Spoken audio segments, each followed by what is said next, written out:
Eh bien, bienvenue à cette conversation, la 10e du nom, un format qu'il nous est vraiment agréable de vivre, de recevoir en présentiel les personnes qui ont fait le déplacement, mais d'avoir toujours autant de personnes en visio. Je crois qu'on est 120 pour ce thème. On a réuni 4 personnes qui sont eux-mêmes des trajectoires dynamiques qui nous intéressaient. On va commencer par présenter. Alors, c'est Richard qui va ouvrir la séquence. Richard, tu commences. Tu es architecte DPLG en 85. Très tôt, 87, tu vas entamer avec tout un processus assez nouveau, en tout cas dans les écoles d'archi, de recherche.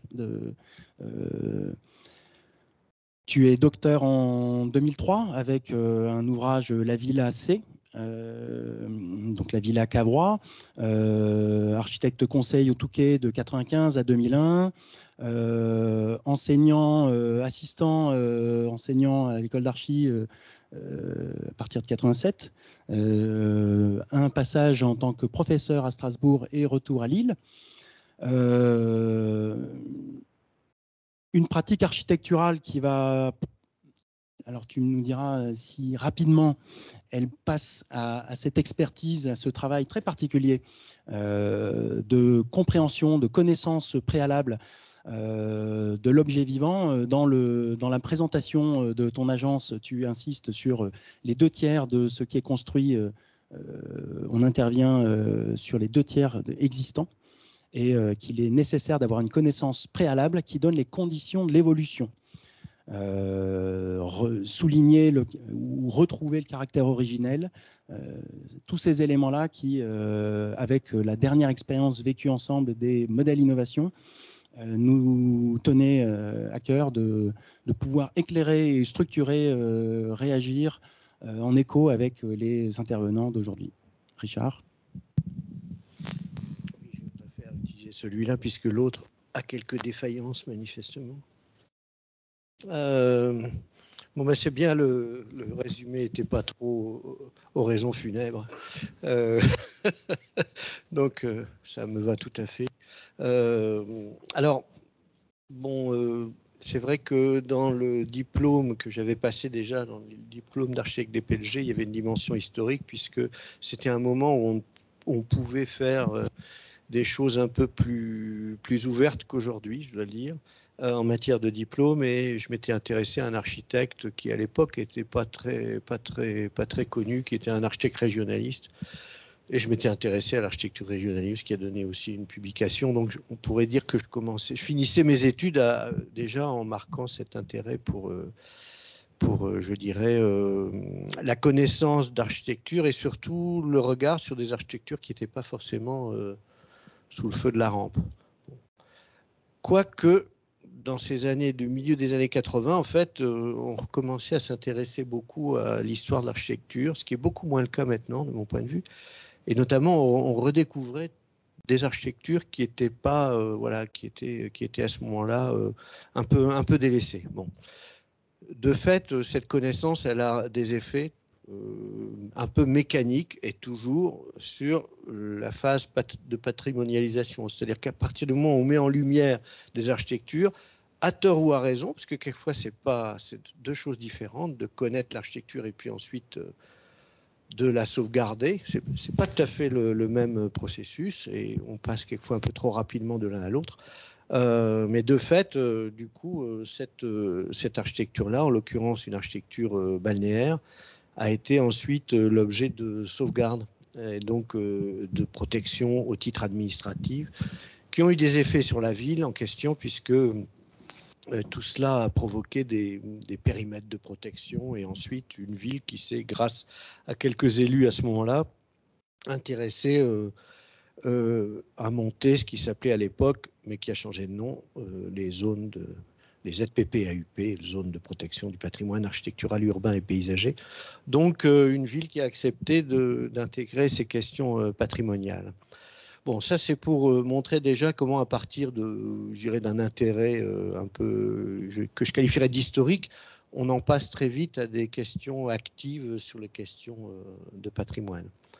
Ensuite, puisque je vois des images qui montrent Docomomo France, Docomomo France, c'est une association que je préside en fait pour la section française, qui est une association internationale dont je dis souvent qu'elle n'est pas une secte, parce qu'avec un nom pareil, c'est un peu bizarre, Docomomo, non, c'est pas une secte, ça veut dire documentation, conservation, mouvement moderne, et c'est une association qui vise la connaissance, documentation, la conservation, le code de conservation, et puis mouvement moderne. Et en fait, c'est une association internationale qui est née aux Pays-Bas, juste après le milieu des années 80, c'est-à-dire 89, et en fait, qui partait du fait, ce sont des architectes qui ont monté cette association, Hubert Jan Henket et Wessel de Jong, que certains bâtiments très connus dans l'histoire d'architecture moderne étaient dans un état déplorable. Et notamment une usine qui s'appelle l'usine Van Nelle à Rotterdam, qui était une usine très connue pour l'histoire du fonctionnalisme. Et donc, à partir de ça, ils ont monté une association qui associait des historiens, des architectes, pour développer cette question de la connaissance et de la sauvegarde, puis c'est devenu une très grosse organisation non gouvernementale, puisqu'elle est sur les 5 continents maintenant, il y a 78 pays. Et donc, c'est devenu une assez grosse machine spécifiquement sur cette période de l'architecture du XXe siècle. Alors, ce qu'on voit là, par exemple, sur l'image que je pense le public aussi voit, parce que sans ça, ça ne sert à rien que j'en parle, mais j'en étais pas sûr, c'est les tours-nuages. Et les tours-nuages de Milayo, c'est un exemple qui est un dossier un peu qu'a porté Docomomo pour essayer que les restructurations de ces touraillots soient respectueuses, ce qui n'est pas le cas. Respectueuse de l'état initial, enfin d'une partie de l'état initial qui nous semblait intéressant.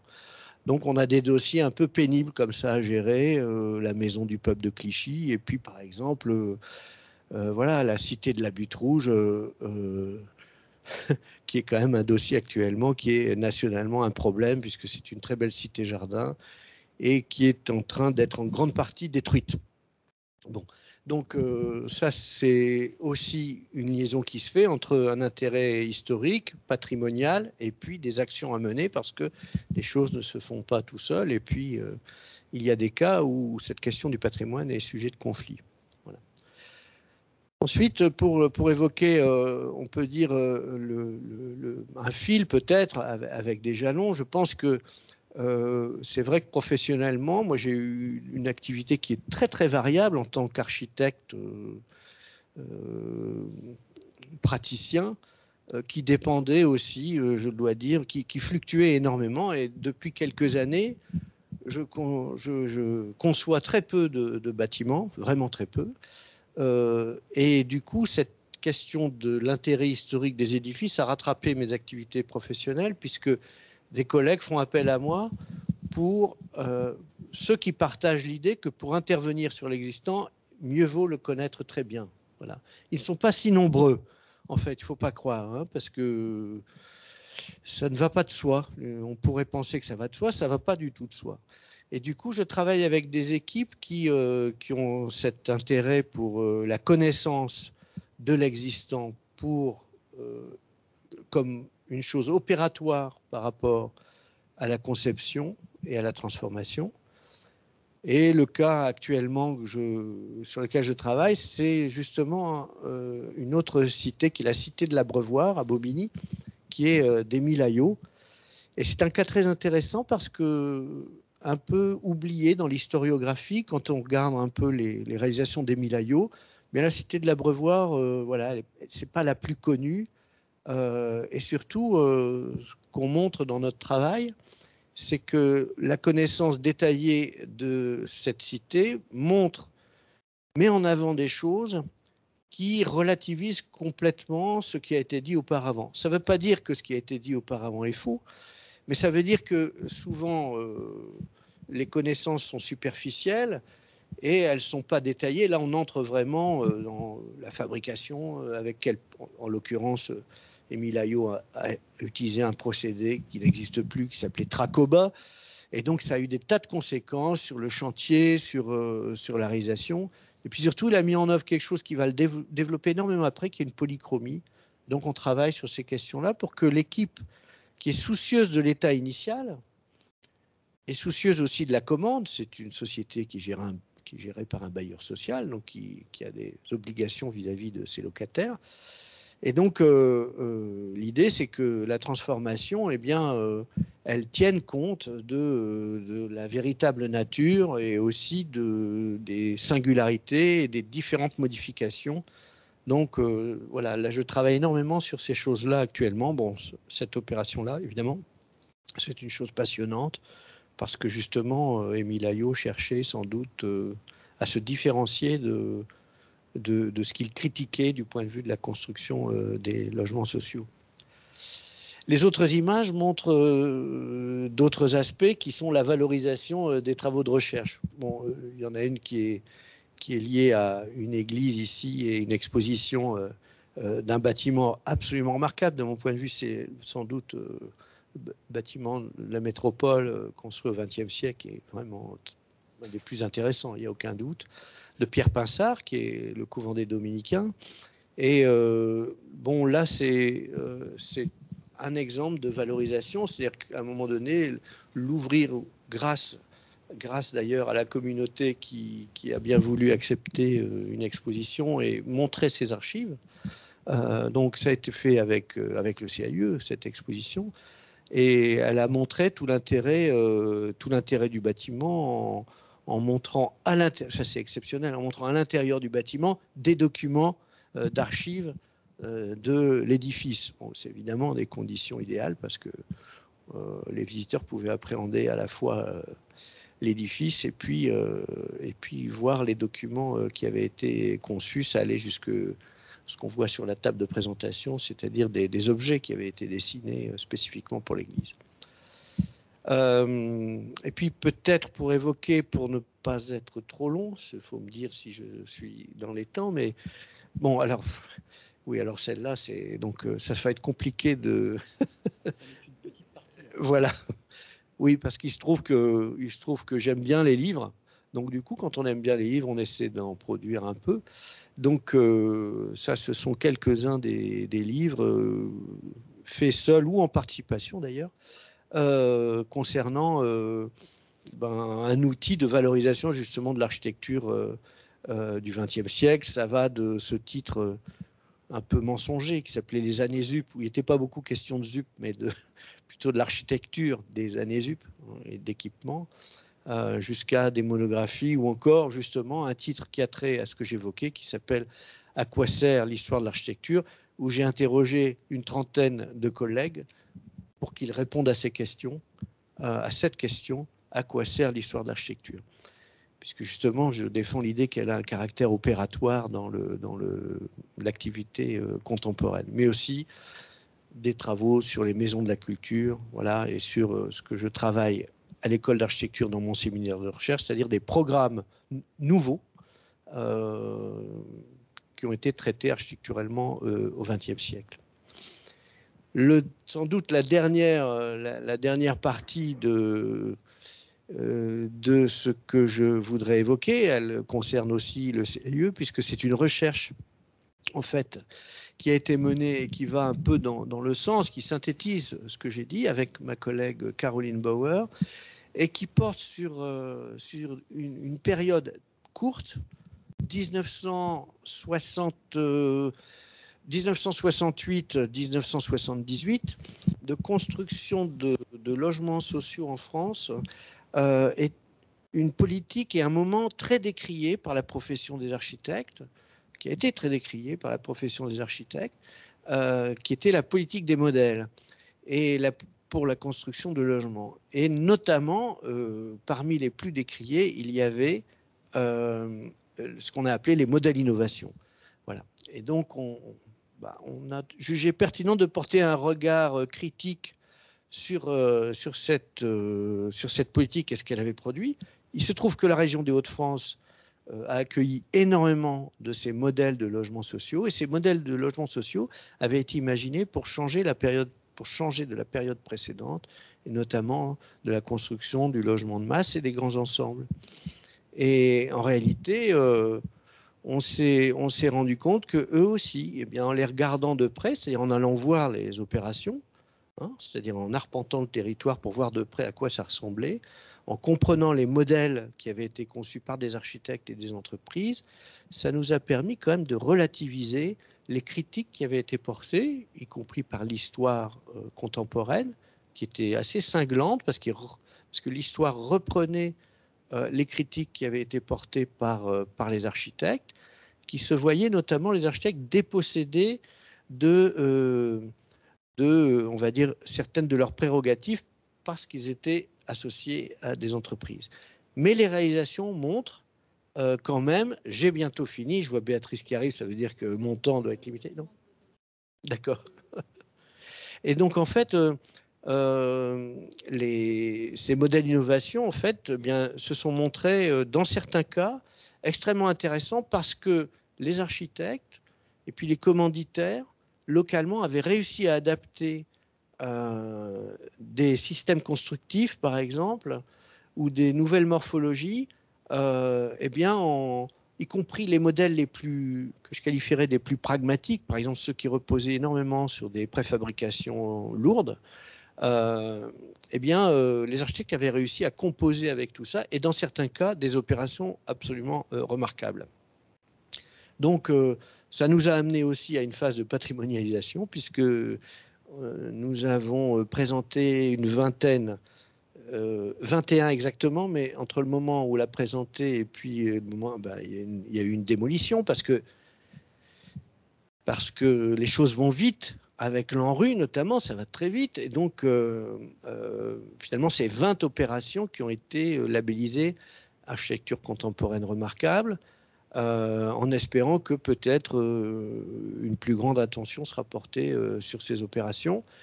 Et sachant que la curiosité, c'est l'amnésie, en fait, des propriétaires de ces opérations, cette politique des modèles, qui en fait les confondent au quotidien avec la période qui précédait, avec les procédures précédentes. Pour eux, ce sont des ensembles de logements collectifs comme les autres, et donc ils sont traités, je dirais, avec aussi peu d'attention que les autres. Donc du coup, ça donne des sortes de contradictions, puisque ces bâtiments étaient faits pour changer des barres, en gros. Et en fait, on se retrouve avec des opérations qui sont traitées exactement avec les mêmes archétypes qu'on peut trouver dans les transformations des opérations de logement de masse. Voilà. Bon, ça, c'est une découverte que nous avons là. On présupposait pas ça. C'est en allant sur le terrain et en regardant aussi les archives de la direction de la construction notamment, puisque ce sont des opérations qui étaient labellisées par le plan construction, et ça fait partie de l'histoire de ces opérations relativement expérimentales qui étaient faites, conçues dans les années 70. Peut-être brièvement l'exposition qui est actuellement dans nos murs. L'origine de ce travail, la suite dans l'exposition et là dans l'ouvrage que tu viens d'amener, en quelques mots. Dans la continuité, et pour faire un instrument de valorisation, on a proposé à tous les partenaires d'accueillir cette exposition, en fait, qui présente en l'occurrence, les modèles qui ont été labellisés. Donc, c'est une exposition panneau, toute simple et transportable, et qui présente à la fois la procédure, ce que c'était que ces modèles d'innovation, le contexte, très brièvement, dans lequel elle s'élabore, parce que ce qui est intéressant, c'est qu'évidemment, les architectes et les entreprises qui vont concevoir ces modèles vont s'inspirer de certaines expérimentations d'avant-garde qui dataient de la fin des années 60. Donc, il faut essayer d'expliquer ça pour comprendre les morphologies de ces ensembles. Et ensuite, on présente l'ensemble des modèles avec leur réalisation, je dirais, dans les Hauts-de-France.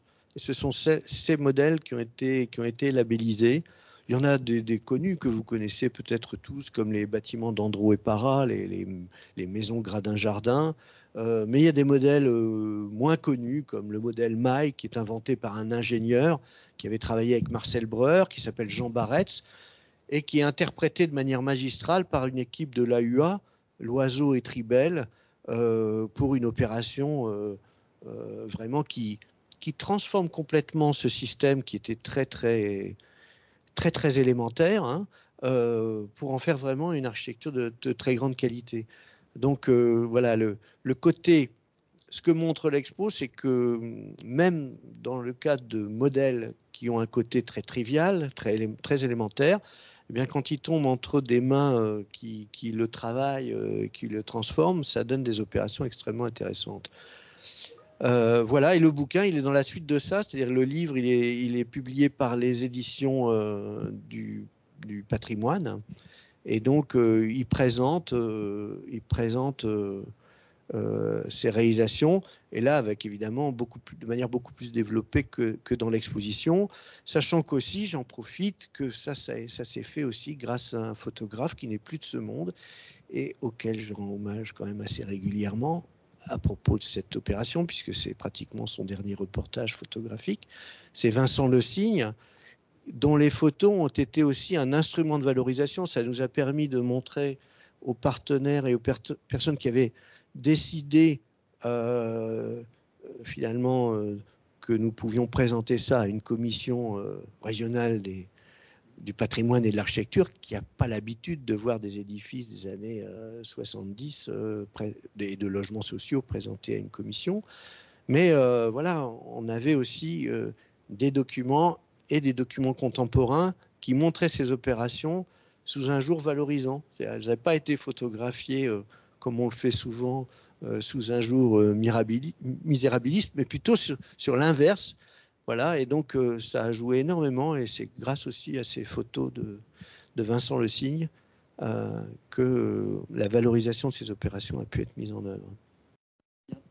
Merci Richard. Bon, on va retrouver donc Richard à chaque séquence après chaque intervenant. On passe maintenant la main à François Vergin de la ville de Roubaix. On pourrait reprendre les mots que posait le fil rouge de Richard, hein, sur la connaissance. On voyait là dans les derniers livrables des modèles innovation, les éléments de connaissance, exposition, médiation. Dans l'échange que nous avons eu, François, tu me racontais un peu l'aventure de cette séquence Ville d'art et d'histoire à Roubaix, et la façon dont, sur une ville plutôt appréhendée comme une ville du 19e, tu as, dans ta rencontre avec cette politique, découvert d'autres facettes, révélé à la fois l'art déco du 20e, mais aussi d'autres éléments de la ville du 20e. François, on te donne la main, à toi. Bien, merci. Alors oui, en effet, la mission Ville d'art et d'histoire fonctionne un petit peu comme un PSC de musée, c'est-à-dire que l'idée, c'est de pouvoir informer au mieux les habitants, les visiteurs, le jeune public, c'est vraiment les trois cibles principales de la qualité et de l'intérêt de l'environnement immédiat dans lequel les gens habitent. Pour les enfants, pour les jeunes publics et les enfants, c'est vraiment des informations supplémentaires. J'aime bien donner un exemple très simple parce que ça, c'est le principe de la politique pédagogique du réseau et du label des villes et pays d'art et d'histoire. Donc cet exemple très simple, ce serait que pour moi, un jour, la loi sur les monuments historiques n'existe plus. C'est-à-dire que la loi existe parce qu'on estime qu'il faut légiférer pour protéger des objets et faire qu'on soit très attentif à leur sujet. Le principe de la médiation pédagogique dans une ville ou un pays d'art et d'histoire, c'est de fournir un maximum d'informations à ce jeune public, par exemple, pour qu'ils se saisissent en réalité de cette qualité et que, idéalement, ensuite, ayant le niveau d'information, eh bien, il ait la capacité, si nécessaire, en effet, de se manifester pour protéger peut-être ce patrimoine, ou que ce soit aussi des techniciens, des spécialistes. Et c'est exactement ce qui se passe en ce moment, je dirais, dans le cadre, par exemple, chez nous en particulier, de la révision du règlement du site patrimonial remarquable. Donc, je vous explique très rapidement la chose, c'est assez simple. J'ai été bien heureusement intégré dans le réseau, le petit réseau local entre la MEL, la DRAC et surtout le premier cabinet conseil et mes collègues de l'urbanisme pour la réflexion sur la révision de ce règlement. Alors, je vous passe les détails sur ce qui se passera, mais pour l'instant, je suis plutôt rassuré, on va dire. Et en réalité, le cabinet conseil a par exemple insisté sur le fait que cette étude que j'avais menée sur l'architecture art déco à Roubaix donne en effet des informations complémentaires et importantes, puisque le premier règlement de la ZPPUP s'intéressait beaucoup, et c'est essentiel bien sûr, à la ville industrielle du XIXe siècle. Alors c'est par exemple ce que vous avez sous les yeux, qui est une photo que je trouve absolument splendide, qu'on a exhumée dans les archives et qu'on a présentée dans le cadre de l'exposition permanente à la manufacture. Et cette ville industrielle, c'est ce qui a motivé justement d'abord la création de la ZPPUP, puis dans cette logique de la création de la ZPPUP, l'obtention du label Ville d'art et d'histoire qui avait été soutenu par la DRAC et donc accepté par le Conseil national des villes et pays d'art et d'histoire et le ministère de la Culture. Sauf que ce règlement SPR, il est souvent considéré, un peu plus de 20 ans après, aujourd'hui, c'est en 2001, qu'il y a des lacunes, qu'il y a des trous. Et en effet, lorsqu'un circuit de décision est pris concernant la conservation ou la protection d'un bâtiment, dans le cadre d'un aménagement ou d'une modification, voire d'une démolition possible, eh bien, on dit c'est pas protégé MH et c'est pas dans le règlement SPR. Et donc, concrètement, c'est dommage parce qu'en effet, si au départ, le règlement SPR, donc ZPPUP, insistait sur la cohérence et l'ergonomie globale d'une ville industrielle, avec des blocs qui sont très cohérents et un paysage qu'il faut idéalement maintenir, eh bien, cette cohérence, elle est maintenue même malgré des aménagements, entre guillemets, postérieurs, et en particulier au XXe siècle. Ce qui n'est pas négligeable, puisque en particulier, la période de l'entre-deux-guerres a été très dynamique, et notamment pour l'industrie. Donc, tout ça a des conséquences. Alors, on a un niveau de ressources qui est très, très important aussi à Roubaix, avec ce que vous avez sous les yeux, un extrait ici d'une page de la bibliothèque numérique de référence. C'est le nom qu'on donne officiellement à cet outil, la BNR, la bibliothèque numérique de référence, qu'on appelle tout simplement à Roubaix la bibliothèque numérique de Roubaix. Donc, c'est un outil extraordinaire qui est piloté par la médiathèque de Roubaix et qui permet d'accéder à des dizaines de milliers de documents qui ont été scannés. Vous pouvez les consulter à l'autre bout de la Terre. Et ce sont beaucoup de photographies, de cartes postales, mais il y a aussi des factures, des papiers en tête, les registres du conseil municipal pendant des décennies.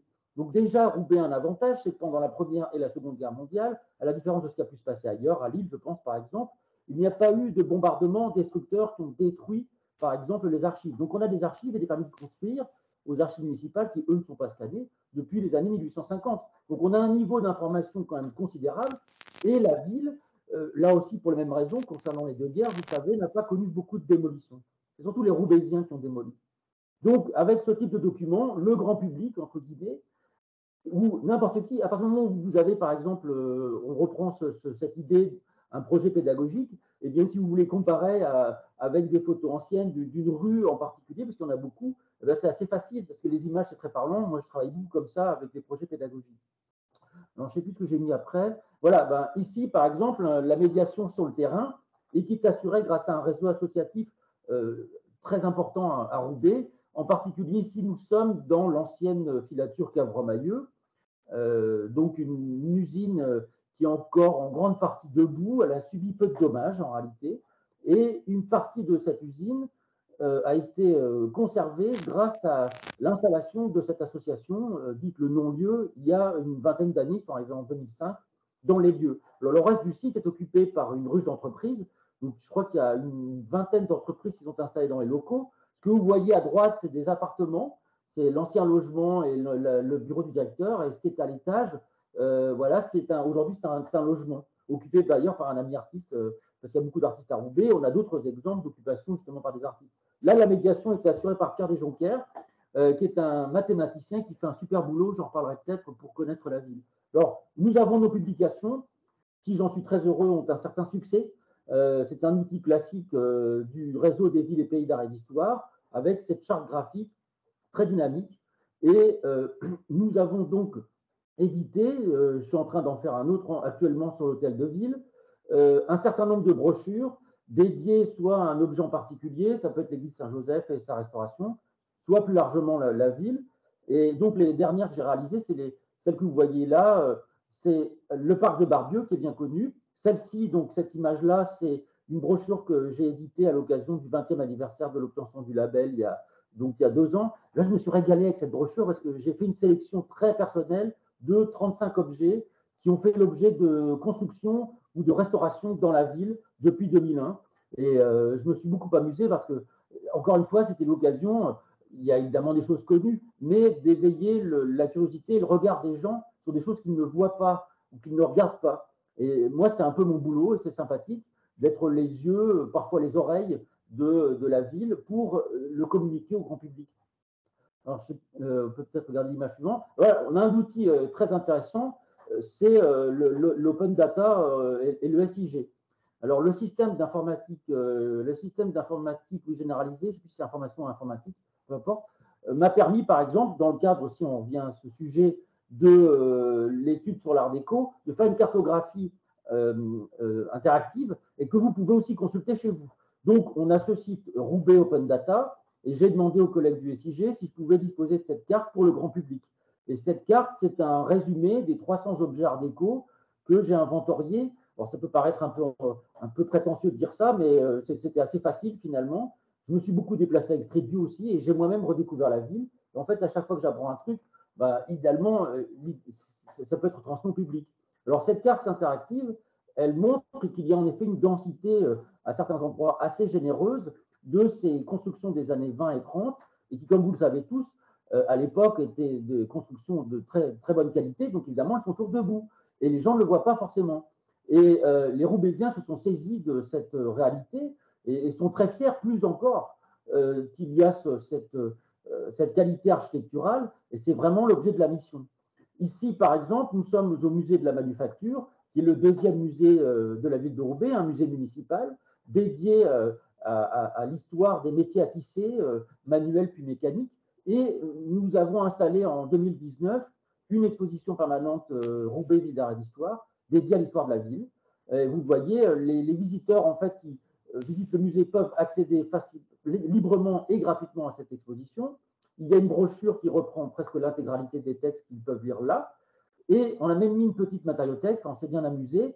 Et donc, on a potentiellement 25 000 personnes par an qui voient cette exposition.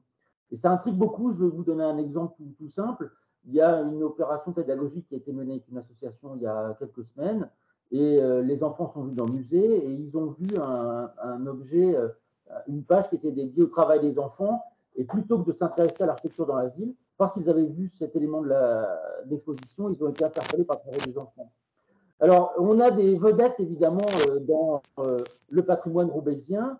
Et on aime bien dire, nous, à la direction de la culture, qu'il y a 2 objets qui ont une réputation internationale à Roubaix. Le premier, c'est la piscine, de plus en plus.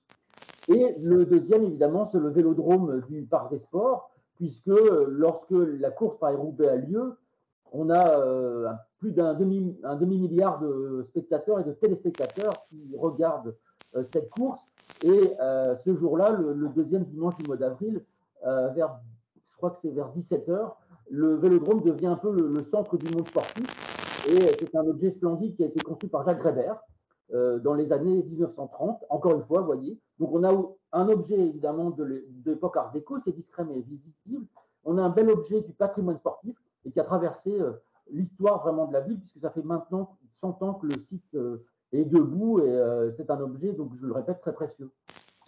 Alors, l'image suivante, je suppose que j'en avais peut-être mis. Voilà. Vous voyez, j'ai la reproduction derrière moi de cette carte.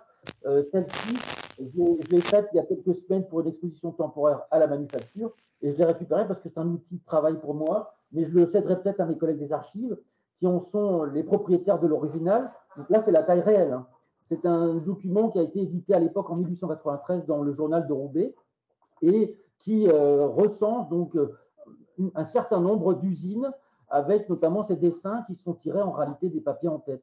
C'est un outil génial, encore une fois un document d'archives avec lequel on peut travailler pour mieux comprendre la ville et son histoire. Et puis, je dispose encore une fois grâce au SIG d'un outil absolument extraordinaire que j'ai demandé à l'époque à mon collègue qui dirigeait le service du SIG, qui est parti, mais je travaille toujours avec eux, c'est-à-dire une carte dans laquelle je peux intégrer toutes les informations que je vais récolter sur un objet, un immeuble, un bâtiment, une maison.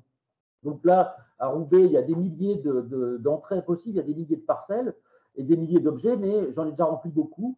Et on peut ainsi donner la date, le nom. Pour l'instant, c'est en interne et mes collègues de l'urbanisme maintenant sont au courant et vont l'utiliser. Et puis, si vous avez une photographie du chantier de l'église Saint-Joseph, un chantier qui a été de restauration de l'église Saint-Joseph, un chantier très long qui a coûté très cher, mais qui a rétabli vraiment le joyau que cette église était et surtout pour son décor intérieur peint. Quand l'architecte, le baron Béthune, livre l'église en 1890 ou 80, je ne sais plus, excusez-moi, ça doit être 80, il la livre pratiquement nue et la paroisse va décider d'en faire un objet encore plus impressionnant avec tout ce décor de peinture qui commençait à être fragilisé. Et aujourd'hui, cet objet, c'est le seul monument historique qui est classé. À Roubaix, on a 45 monuments historiques, mais celui-là est classé. Et donc, il est ouvert aujourd'hui tous les week-ends. Et beaucoup de visiteurs se pressent pour voir ce joyau de l'architecture néo-gothique dans un quartier au nord de la ville. Alors, le label Ville d'Art et d'Histoire, c'est quelque chose qui existe depuis 1985. Moi, je suis un peu le premier client du système. Et en fait, je suis un outil au service de la population, des visiteurs, des touristes. Et alors, on me prend parfois pour une banque de données de connaissances, et c'est sympathique. Mais comme je dis toujours, je n'ai pas plus de connaissances peut-être que les autres, mais je sais surtout où trouver l'information. Et à chaque fois que je découvre un détail, une information, ça vient compléter notre connaissance sur le puzzle parce que bizarrement, il y a une mémoire courte et une rotation très rapide. En une génération, beaucoup d'informations peuvent disparaître. Voilà, j'ai fait vite, j'ai été bavard, mais je ne sais pas si j'ai été clair dans mes propos. Merci François.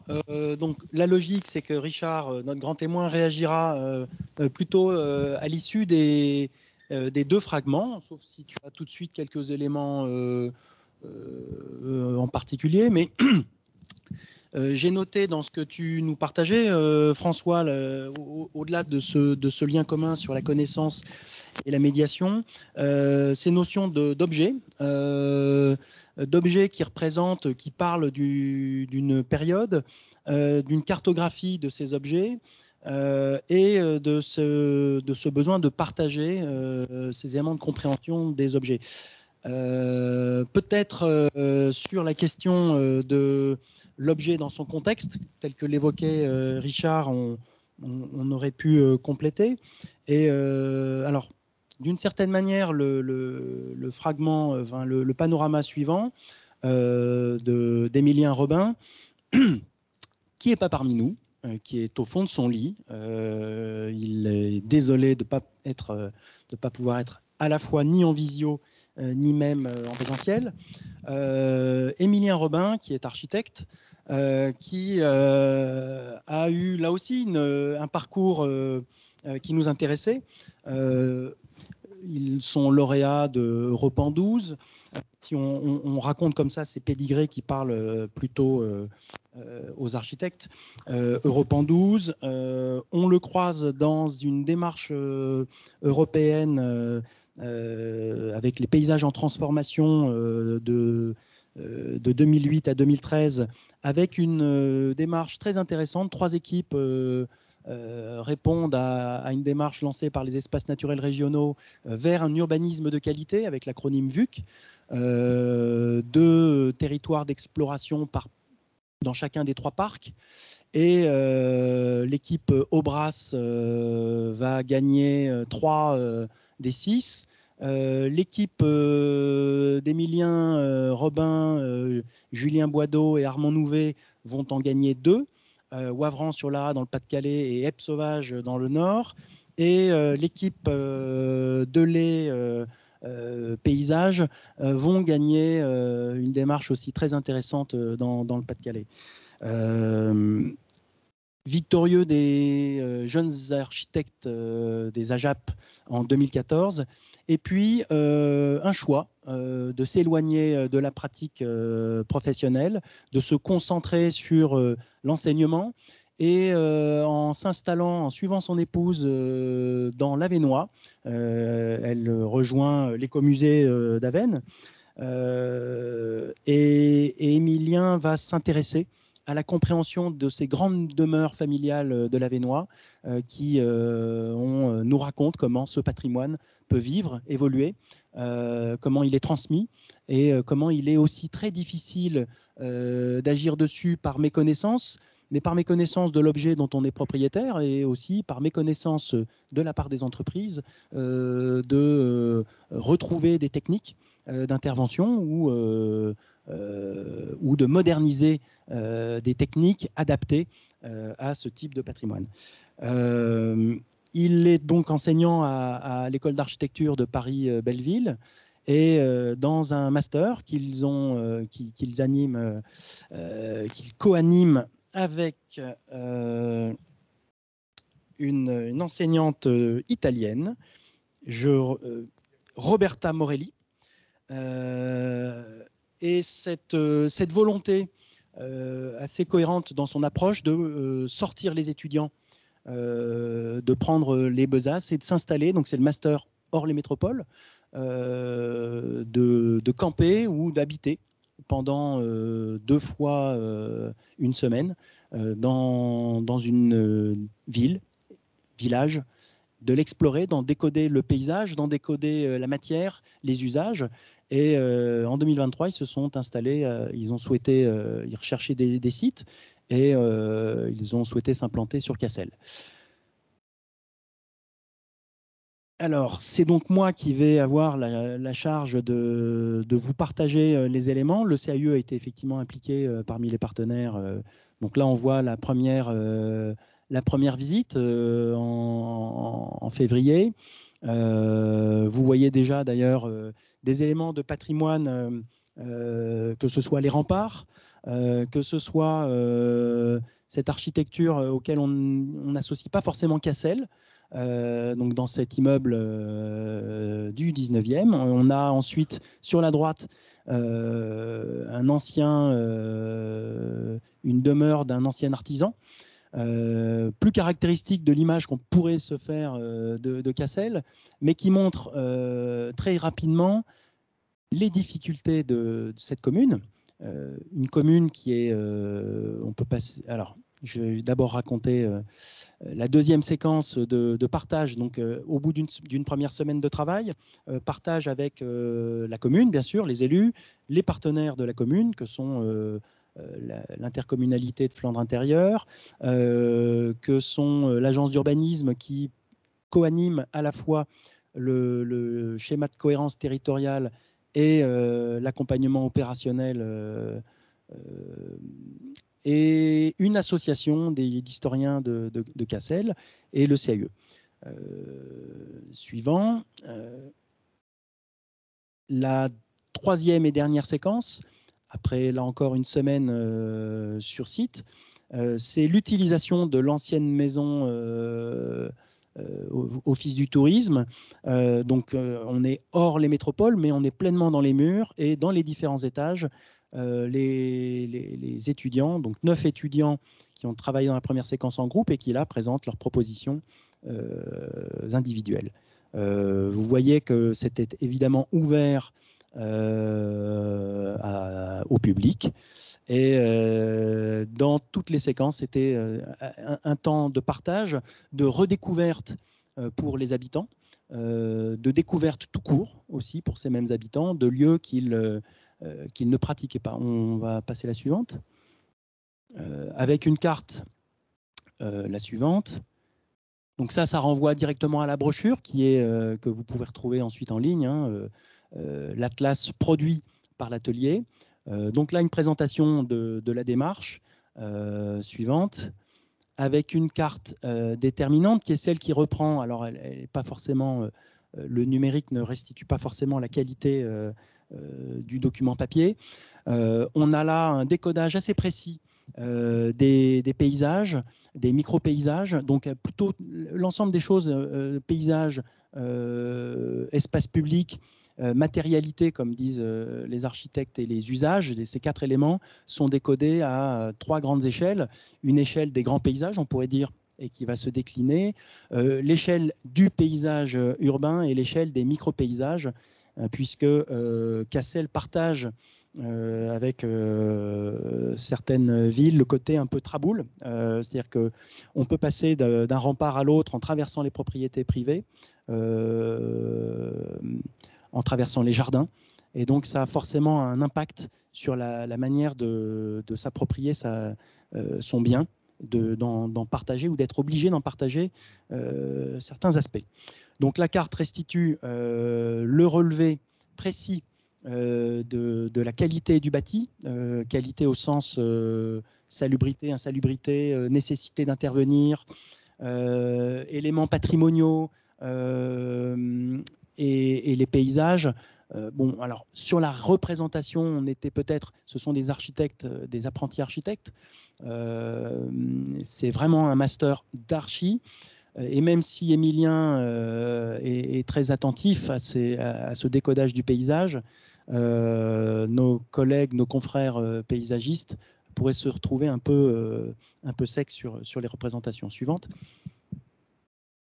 Donc ça, c'est les éléments de cartographie plus précis. On peut passer.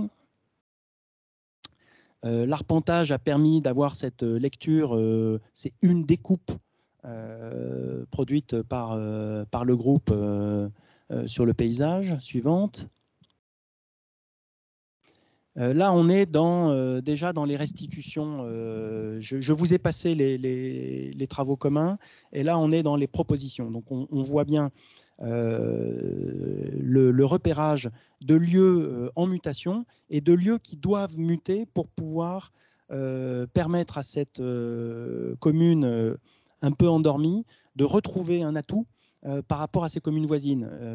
Là, on a un relief, on a un patrimoine ancien, on a des difficultés de mobilité, parce que si cette ville au Moyen-Âge était au milieu de toutes les voies, avec le 19e et la transformation des mobilités, c'est Hasbrouck qui va organiser le territoire, et on va assister à un effondrement du rôle de Cassel. Donc toutes ces contraintes peuvent devenir des qualités, peuvent devenir des atouts, et c'est ce qu'ont exploré les étudiants en regardant toutes les mobilités douces, tous les points d'accueil de parking. Suivante. On le voit dans une des 2 réponses sur le Piémont et le bas des remparts, la possibilité d'arriver de l'extérieur dans des lieux où la voiture va rester sans occuper, va pouvoir rester longtemps sans occuper les espaces publics, et tout un travail sur les déplacements, sur la consolidation, on pourrait dire des berges, mais en tout cas la consolidation des remparts, lutter contre les ruissellements, par des jeux d'aménagement piéton, par des nouveaux services, donc par une utilisation de ce délaissé, parce qu'il a beau être, c'est un délaissé, ou en tout cas très difficile et très coûteux à être simplement dans l'entretien. Suivant.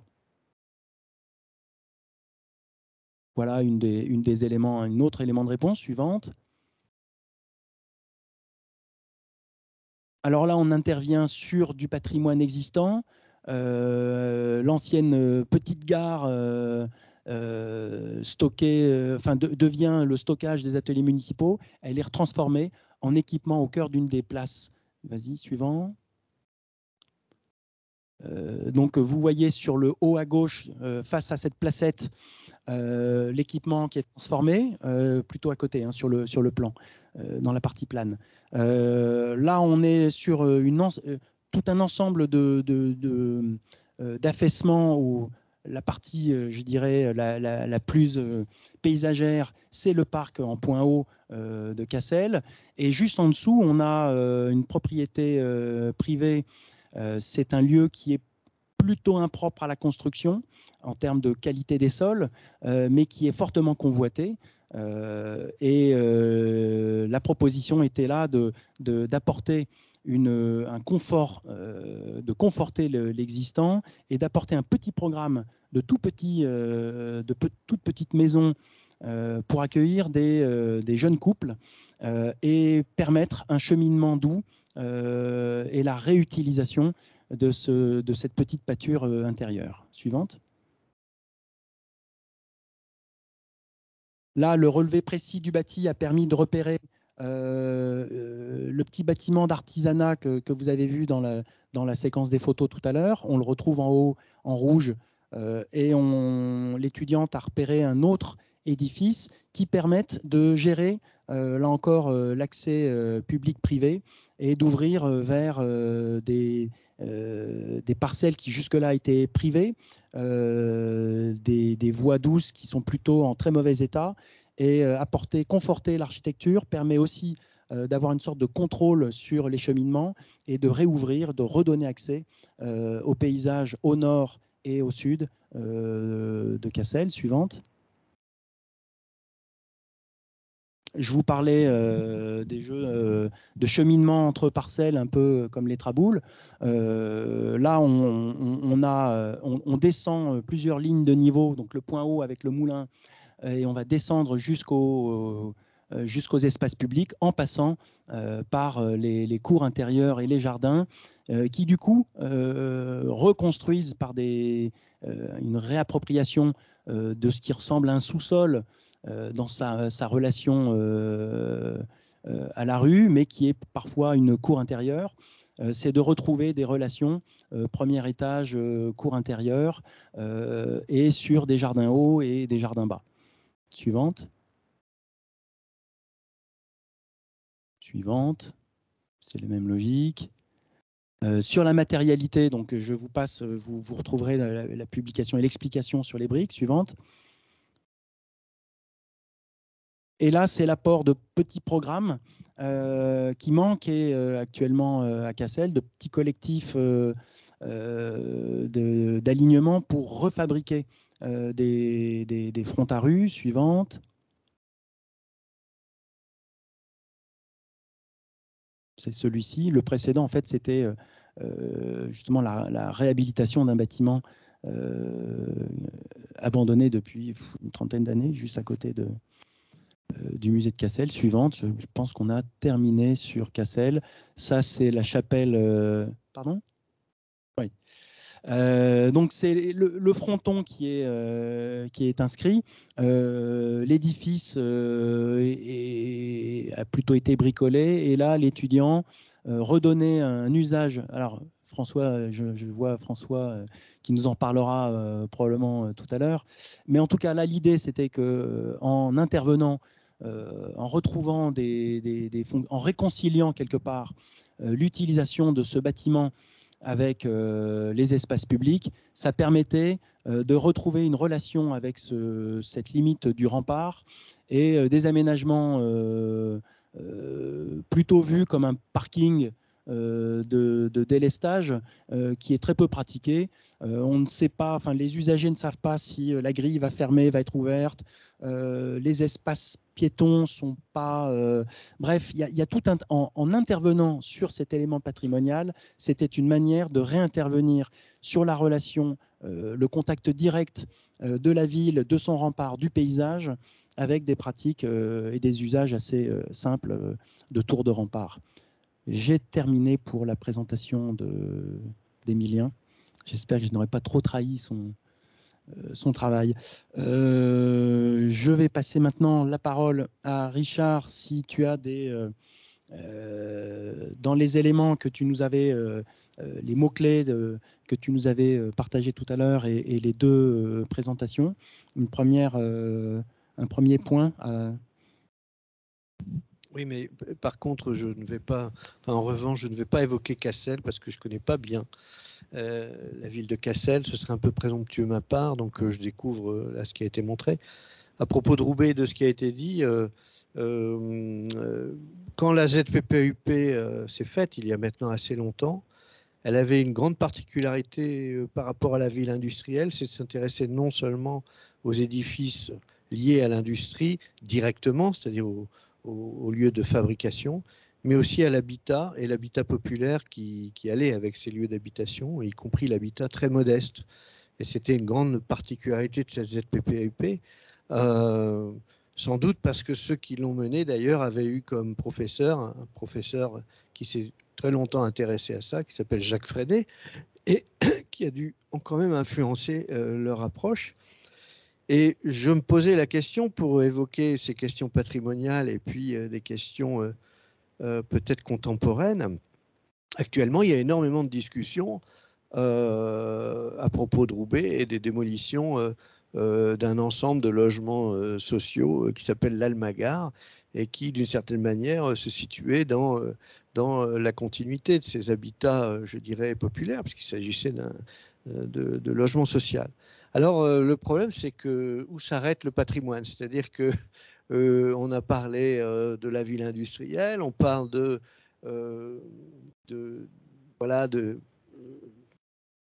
François Vergin a insisté sur les arts décoratifs et sur la production qui était liée aussi à une ville industrielle, et aussi au savoir-faire des artisans et au dessin assez sophistiqué des architectes ou des concepteurs.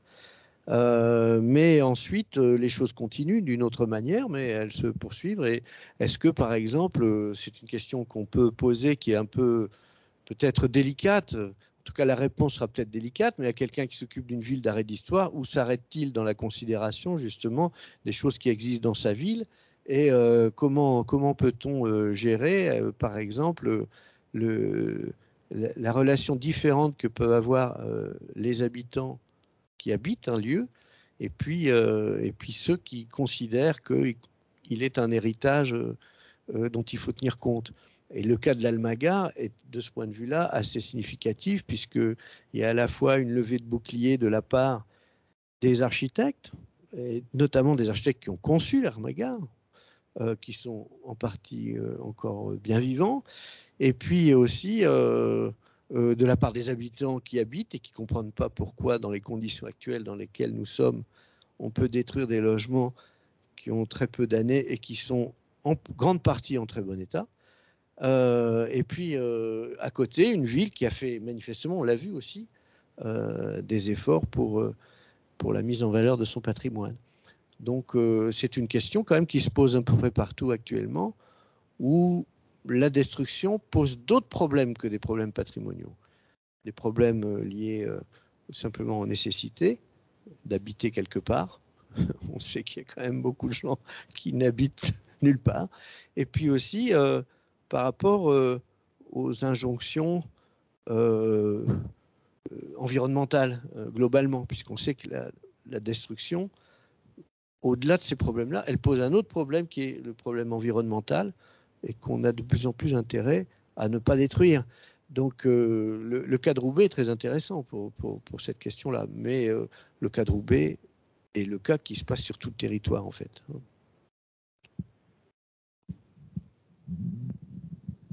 Dans les questions, il y a des choses très, très concrètes. Par exemple, on me demandait où était le couvent des Dominicains.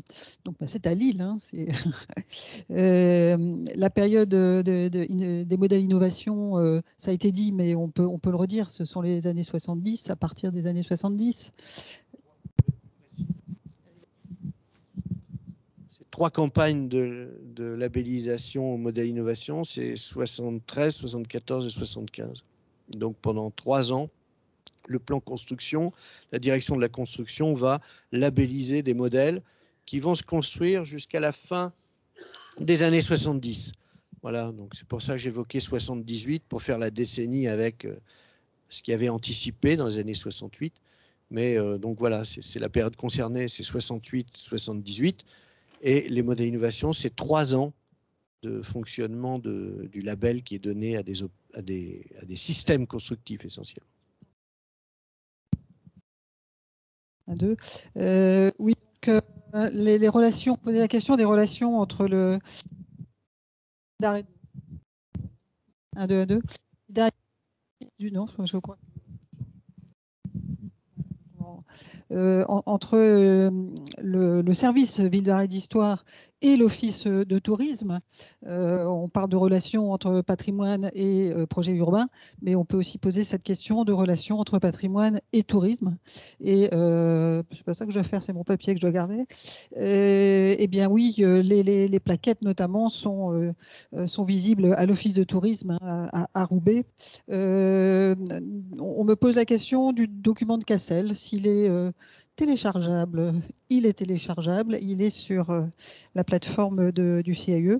Et la question qui était posée, Richard, où s'arrête le patrimoine et du coup, où commence-t-il? Avez-vous des grilles de lecture et des méthodes? Peut-être qu'on reviendra là-dessus dans l'ensemble du débat, parce que je crois qu'on va peut-être avoir le fragment maintenant et puis avoir cet échange plus largement.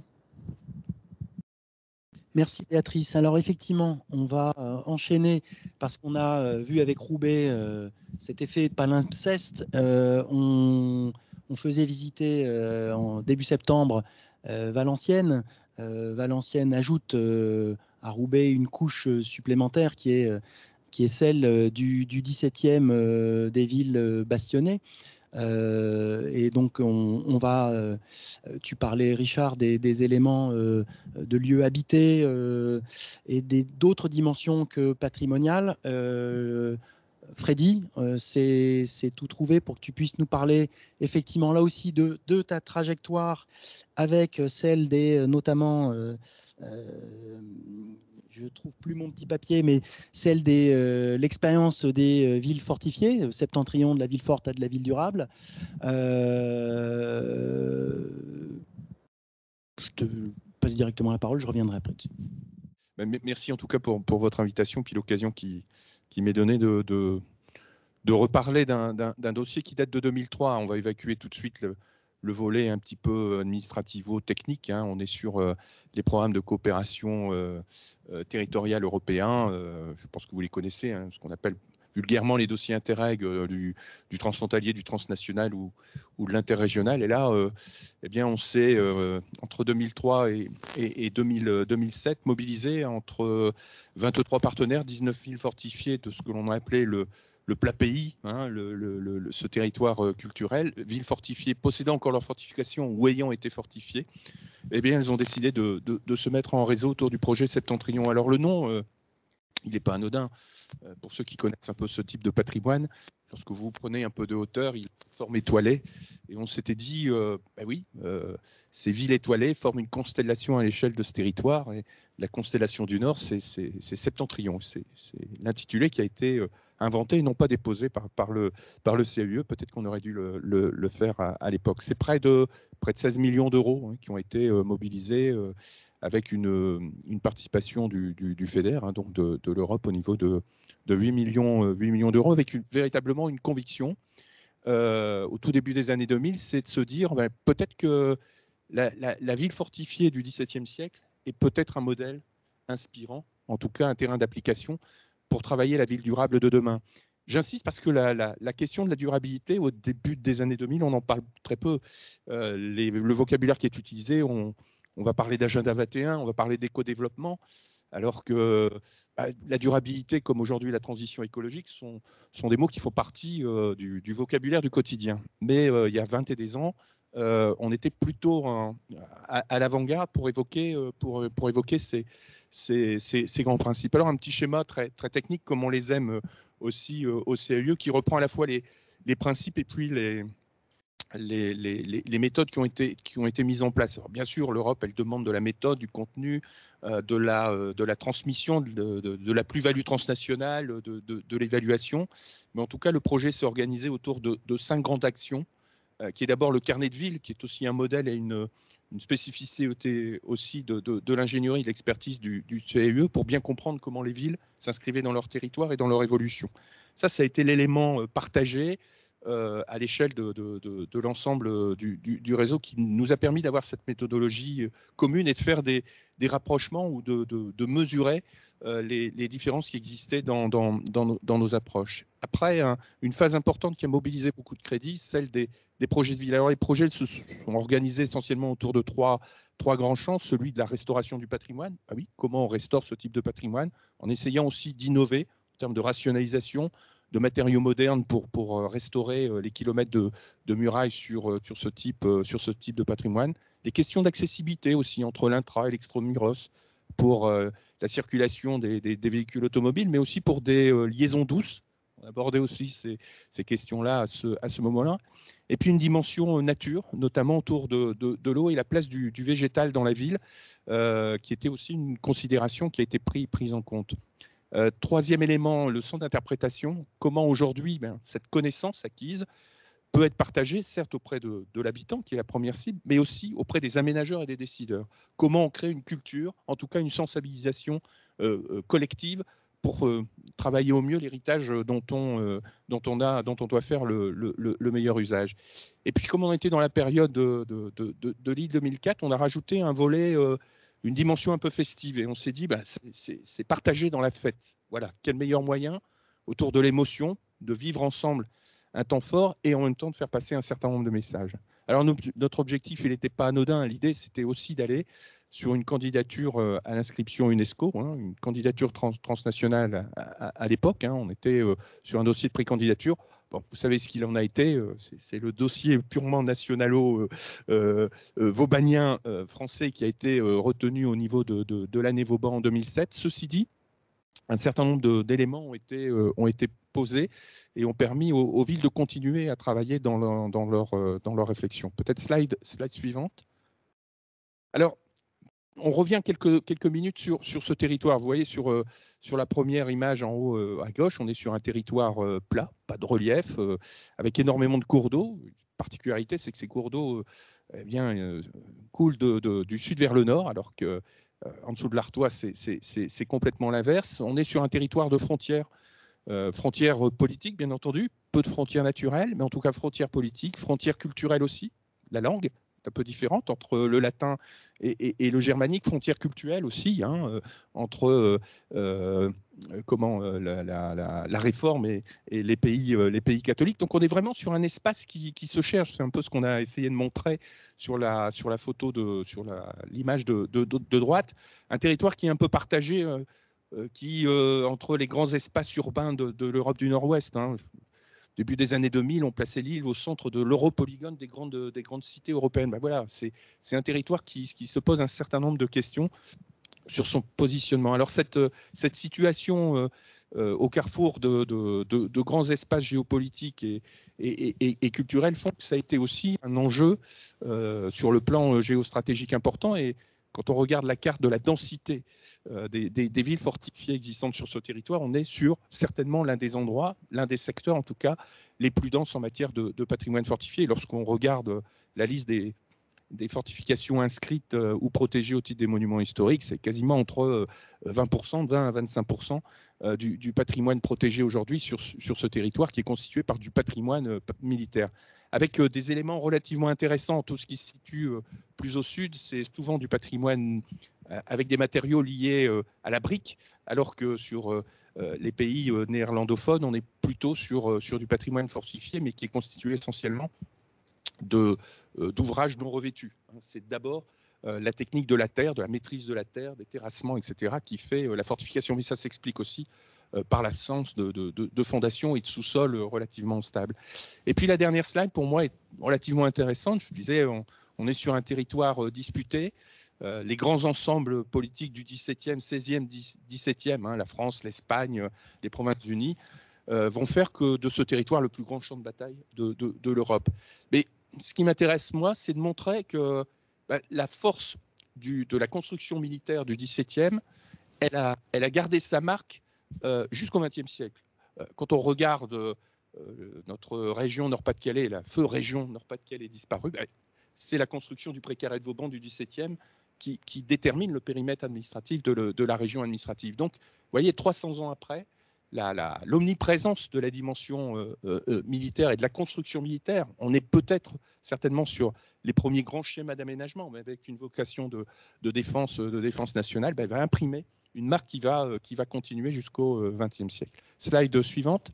Si on quitte le territoire, si on s'intéresse maintenant un peu plus à comment le volet expérimentation de la fortification, oui, on est sur un vrai territoire d'expérimentation. Les sources sont considérables, importantes, une richesse iconographique comme on n'a pas ailleurs, entre les traités, les collections de plans, les tableaux de Van Meulen sur les sièges ou les grandes victoires de Louis XIV, la collection des plans en relief qui est aujourd'hui en partie au musée des Beaux-Arts. Vous parliez tout à l'heure de connaissances, nos précédents intervenants parlaient de connaissances. On a cette chance d'avoir ces documents, ces archives, pour bien comprendre ces villes, pour bien comprendre ce patrimoine et surtout en mesurer toute l'évolution. Donc, dans le projet Septentrion, ce qui nous intéressait, c'est de travailler sur ces deux dimensions. J'ai appelé ça la dynamique urbaine, c'est de comprendre que habiter une ville fortifiée, c'est habiter un monument vivant, entre guillemets. On n'est pas sur un espace figé, bloqué à dans sa physionomie, à une époque. Immuable, non, on habite et on continue à vivre, à travailler, à inventer dans des espaces habités. Et puis sur la durabilité, oui, on s'est rendu compte en cherchant, en regardant un petit peu, les conditions, les principes qui ont conduit à aménager, à rénover, faire évoluer ces espaces fortifiés avec une vocation d'abord de défense, on est d'abord sur une fonction militaire, se baser sur les éléments, sur les grands principes de la durabilité. C'est ce que je vous propose de regarder beaucoup plus en détail juste après. Donc, slide suivante. Donc, révéler le caractère contemporain de l'œuvre source, que j'appelle l'œuvre source, c'est vraiment la ville fortifiée telle que l'ingénieur militaire va la concevoir pour conduire le projet patrimonial en s'appuyant sur ce que nous avons appelé à Septentrion le génie originel. Tout à l'heure, vous parliez de caractère originel, je crois, Monsieur Richard. Donc, voilà, en plus, le génie, on est aussi sur du vocabulaire complètement militaire. Quelques éléments ont beaucoup travaillé sur les carnets de ville, où vous voyez la slide, l'image du milieu, où on voit l'évolution urbaine par rapport aux villes du XVIIe jusqu'au XXe siècle et comment cette croissance urbaine s'accompagne, comment elle s'inscrit parfois dans le paysage ou dans les traces des fortifications. Je le rappelle, le caractère omniprésent, il est fondamental chez nous, puisque même un rempart disparu, la trace reste visible, à la fois dans les boulevards, à travers les parcs, etc. Parce qu'un rempart de Vauban, un rempart XVIIe, c'est d'abord un fossé. C'est d'abord un jeu de déblai-remblai, et quand on démantèle, on se contente simplement de combler. Donc le rempart, il est toujours existant, même quand il n'est pas invisible, même quand il n'est pas visible. Donc il continue à dessiner la ville, et je pense même à structurer la mentalité ou la vision d'un certain nombre d'habitants. Alors quelques slides, quelques images là pour évoquer ce qui caractérise les villes sur ce territoire. 3 choses. La présence d'une citadelle. On est en territoire conquis, il faut surveiller les habitants. Donc, c'est une caractéristique importante des villes fortifiées que l'on va trouver sur ce territoire. Présence des citadelles. La deuxième chose, le phénomène de l'empilement, ce que j'appelle l'empilement. On n'est pas sur des villes neuves, on n'est pas sur des villes fortifiées où on arrive et on construit quelque chose à l'état. Le terrain est libre et on fait ce qu'on veut. Non, c'est une succession un peu comme des poupées gigognes, où parfois sur le même bastion, vous allez retrouver le bastion précédent Renaissance, voire même au sein du bastion Renaissance, la tour médiévale, ou voir un empilement sur l'étalement. Quand on regarde Berg, on devine encore très bien l'anneau médiéval, on voit les fortifications médiévales un peu plus larges, on voit les fortifications espagnoles, et puis les aménagements de Vauban, tout ça au sein de l'espace. Troisième élément, troisième caractéristique, c'est la maîtrise de l'eau. On est en plaine, des fleuves, des rivières, et ça, Vauban va apprendre cet élément-là en venant travailler chez nous. C'est d'abord quelqu'un du Morvan, Vauban, mais avec son espionnage régulier auprès des Néerlandais, il va acquérir toute cette maîtrise de l'hydraulique avec cette fonction là aussi de défense. Alors j'ai mis Gravelines parce que c'est aussi la maîtrise de l'eau sur le maritime. Et puis la slide qui est un peu effacée, là, c'est un peu bougé. C'est la ville de Cambrai où on voit très bien dans l'espace vert l'ancienne citadelle qui a été maintenue. Et puis les remparts qui ont disparu, mais qui aujourd'hui sont signalés par la présence des boulevards arborés. Et là, on rebondit sur ce que je disais tout à l'heure, le rempart continue à dessiner la ville. Et puis la citadelle de Lille, qui est relativement importante, hein, qui permet de bien comprendre les choses. Contrairement à ce que je me souviens, certains pensaient, les citadelles sont construites sur les points hauts pour surveiller, etc. Non, sur Lille, on est dans une situation complètement à l'inverse. On aménage une citadelle sur le point le plus bas du territoire de la commune, tout simplement parce que là, c'est un élément de contrôle de l'eau et des inondations. Dans le vocabulaire, Vauban dit je vais tendre, on tend des inondations. Et donc la citadelle, c'est en quelque sorte un robinet situé au niveau le plus bas de la Deule. On ouvre, on ferme et on organise la défense à travers un certain nombre d'inondations. C'est extrêmement important de comprendre ces éléments, notamment en matière d'aménagement et de développement urbain d'une ville du XXe et du XXIe siècle. Slide suivante. Si on s'intéresse à une ville qui m'est chère, celle du Quesnoy, l'inscription de la ville à la fois dans son territoire, dans son site, dans sa structure urbaine, on pourrait même descendre un peu plus au niveau du bâtiment. La photo du bas le montre, on est les trois photos là sur la gauche, on est sur une ville qui est à proximité de la forêt de Mormal, qui est installée sur un plateau en dur, hein, du grès, en bordure d'un vallon légèrement marécageux, qui a été transformé. On voit les étangs successifs. Hein. Il y a un très peu de dénivelé. Hein. On est à peine sur une dizaine de mètres de différence, mais qui suffit pour organiser la manœuvre de l'eau. Et Vauban va largement s'en servir pour organiser cette circulation. On voit bien que l'urbanisation s'est développée que sur une partie, là où on était justement en dehors de la zone la plus marécageuse. Les portes sont tournées vers les grandes villes de Cambrai, Valenciennes, Avesnes ou Mons, mais il n'y a pas du tout de sortie et d'accès par le sud, qui est l'endroit le plus marécageux et où les terrains sont les plus difficiles à permettre une circulation aisée. C'est toujours le cas aujourd'hui, même si le contournement récemment aménagé a permis d'ouvrir et d'aller sur cet espace situé beaucoup plus au sud. Lorsqu'on regarde le cœur de ville, on se rend compte qu'on est sur une ville nouvelle, en fait, sur un plan en damier, complètement comme une ville à l'américaine, en quelque sorte, avec des quartiers, et où la Grand Place, eh bien, elle est constituée du croisement des 4 grandes voies d'accès provenant des villes principales de la périphérie. Et puis le plan du siège je crois que c'est 1712, peut-être que François Bismarck pourra me le confirmer ou pas, mais je n'ai plus la date exacte. Mais ce siège de la ville du Quesnoy, pour moi, est intéressant. C'est un document qu'on a utilisé notamment lorsqu'on a réfléchi sur notre PLUI, hein, les plans locaux d'urbanisme intercommunaux. On est souvent, alors vous voyez, vous avez la ligne de circonvallation, voilà, les assiégés et qui font le tour de la ville. Pour moi, c'est un périmètre intéressant qu'il faut prendre en compte aujourd'hui dans la ville moderne. Au niveau de la fortification, l'espace défendu, c'est l'espace vu. Et se servir de ce document du XVIIe siècle peut être aussi intéressant pour travailler sur les cônes de visibilité. Qu'est-ce qu'il faut préserver, qu'est-ce qu'on doit défendre, les secteurs paysagers ou les espaces sur lesquels il faut être beaucoup plus attentif, et on sort du fameux périmètre des 500 mètres du monument historique. Voilà des éléments à partir desquels ce qui était conçu au XVIIe pour une fonction de défense peut être aujourd'hui repris en termes de connaissances, d'appréhension du site et de l'inscription de la ville dans son site, pour réfléchir à des aménagements territoriaux beaucoup plus vastes, mais qui sous-entendent aussi un travail avec les communes voisines, parce que là, on est largement au-delà du territoire communal. Slide suivante.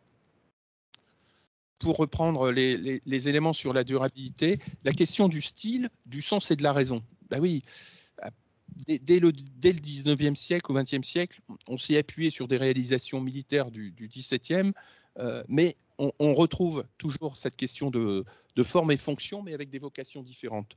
Le rapport du minéral végétal, par exemple, va retrouver tout son sens. Quelques exemples, moi, qui me font sourire souvent, c'est par exemple la porte de Paris. Beaucoup de portes monumentales qui étaient faites, que l'on traversait auparavant, au 19e, sont aménagées au cœur de ronds-points. Voilà, ce qui était fait auparavant pour être traversé, aujourd'hui, devient un élément de circulation circulaire, je vais dire, et ne sont plus du tout traversés.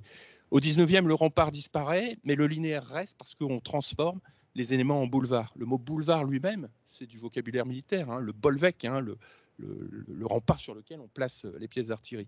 L'expérience qui a été menée aussi autour du glacis de la citadelle de Lille, on retrouve cette vocation et ce rapport minéral-végétal et l'espace non edificandi qui peut aujourd'hui participer aussi à la réflexion autour des questions du zéro artificialisation net, par exemple, hein, ou des espaces à préserver en termes de lisibilité. Hein. L'espace vu, c'est l'espace défendu. Des éléments qui ont été menés, la petite photo du bas, sur la reconstitution de parapets de terre, par exemple, à Hertogenbosch, tout simplement pour retrouver la limite visible, réelle, entre le cœur de ville et puis son faubourg, qui était simplement matérialisé jusqu'à présent, après la disparition du rempart, par un boulevard, par une route. Les services de la commune, les aménageurs ont décidé de retracer, y compris avec des formes beaucoup plus contemporaines, ce parapet de terre pour marquer cette différence et redessiner la ville telle qu'elle était. Et puis un autre projet, moi, qui m'a intéressé, mais qui n'était pas forcément dans Septentrion, c'est le projet de construction de la cité judiciaire sur Avesnes. On est sur une zone qui a été remblayée complètement, hein, au niveau du bastion, mais l'architecte à l'époque a pris soin de... le bâtiment s'est installé à cheval sur à la fois le rempart, le fossé, et puis sur l'intérieur, et a souhaité réintégrer dans la construction la traversée du parapet, hein, du mur qui existait, pour retrouver là aussi et redessiner la ville telle qu'elle était. Auparavant, c'était simplement un plateau. On ne comprenait pas comment les choses avaient été générées. Les choses n'étaient pas aussi lisibles. En tout cas, la construction d'un bâtiment très contemporain a permis de retrouver les choses. Et puis, pour rester sur la métropole lilloise, vous connaissez tous la porte de Roubaix et le quartier d'Euralie. Voilà comment la ville du XVIIe peut aussi regarder la ville du XXIe siècle, avec le jardin Matisse qui reprend ces zones de fossés réaménagés. Slide suivante, le troisième élément en termes de durabilité, c'est l'économie et la sobriété.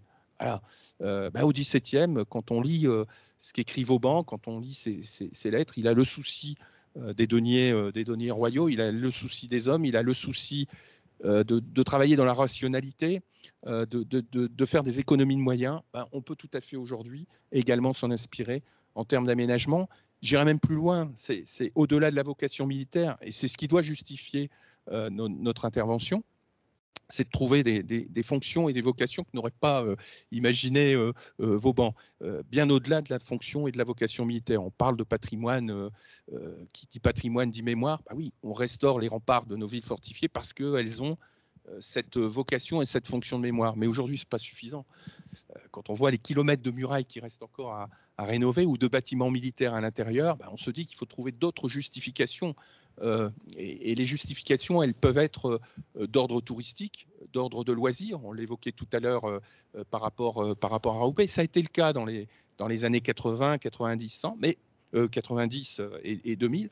Mais aujourd'hui, je pense qu'il faut aller beaucoup plus loin dans les reconversions que j'appellerais traditionnelles.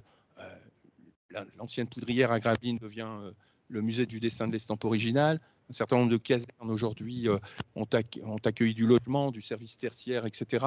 Des belles reconversions plutôt. Hein.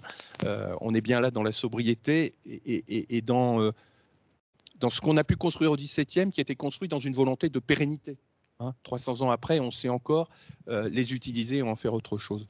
Et d'autres vocations qui commencent aussi à apparaître, la vocation en termes d'insertion, d'inclusion, notamment en matière de rénovation et de chantier de rempart. C'est aussi un moyen de remettre des gens, de remettre le pied à l'étrier, parce que c'est pas n'importe quoi, c'est travailler sur souvent un patrimoine protégé, classé, et donc il y a une réelle valeur, une réelle plus-value sociale qui est à rechercher.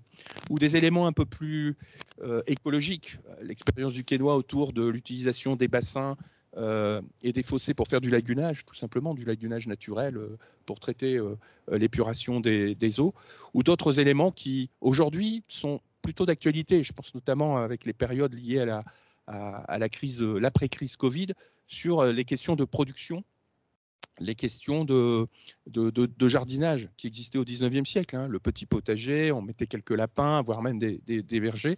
Et donc là aussi, on pourrait retrouver, plutôt que de faire des hectares de pelouse qui coûtent une fortune à entretenir ou à tondre, eh bien on voit cette demande, cette attente, ce besoin qui ressurgit de réutiliser ces espaces pour la production de circuits courts. Quand on parle de circuits courts, de produits locaux, etc., on est bien là aussi dans des questions de durabilité actuelles. Slide suivante.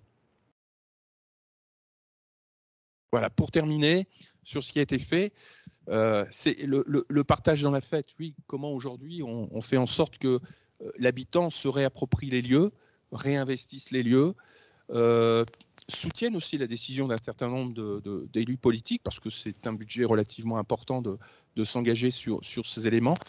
Et donc, dans Septentrion, la fête nous a paru un élément important. Je pense notamment à cette citadelle d'Hertogenbosch que vous voyez en haut, là, qui est la photo. En fait, c'est tous les habitants qui se sont munis d'un flambeau le soir. Chacun est reparti avec son petit diplôme. Je suis un habitant d'une étoile. Voilà, l'étoile est là. C'est comme ça que vous développez le sentiment d'appartenance, le sentiment de fierté, et où vous faites passer un certain nombre de messages. Je ne sais pas si le maire d'Hertogenbosch a pu, dans son projet, développer 10 ou 15 millions d'euros à nouveau pour ces projets, mais en tout cas, c'est des éléments qui permettent de sensibiliser la population et puis de faire en sorte que cette préoccupation est extrêmement importante. Septentrion a montré, je pense, une chose, c'est qu'à toutes les époques, la fortification, sa prise en compte, la manière d'être perçue, elle est le reflet aussi de la société, de la perception dont on peut avoir de la société. Donc c'est vraiment ce mouvement qui a pu être mené et qui aujourd'hui se poursuit sous d'autres formes. En tout cas, la matière a été levée, la technique a été levée, les outils ont été testés. Je sais que le CAUE a été un acteur éminemment dynamique auprès de l'ensemble du réseau des 19 000. Voilà, j'ai essayé de résumer rapidement les choses. Peut-être, alors quand on parlait de livres, moi j'aurais deux livres peut-être, parce que tout le monde a proposé les livres. Donc au-delà du livre Septentrion lui-même, qui est, il faut peut-être le trouver chez les bons bouquinistes, parce que je ne sais pas s'il est encore donc de la ville forte à la ville durable, l'histoire des villes fortifiées entre mer du Nord et Meuse.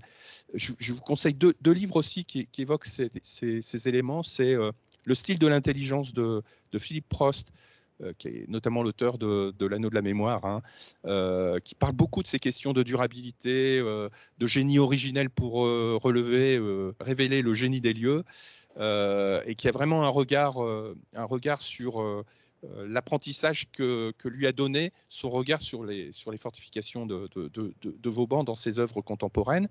Et puis un autre auteur, Émilie Dorgès, qui est, je crois, qui est historienne de l'architecture et qui a écrit il y a 2 ou 3 ans un livre qui s'appelle Au pied du mur, bâtir dans le vide autour des villes. Elle a couvert en gros 400 ans d'histoire de la construction dans les villes fortifiées.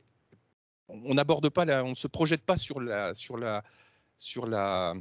l'époque contemporaine, mais il y a un certain nombre d'éléments qui viennent nourrir ces éléments, notamment en matière de production.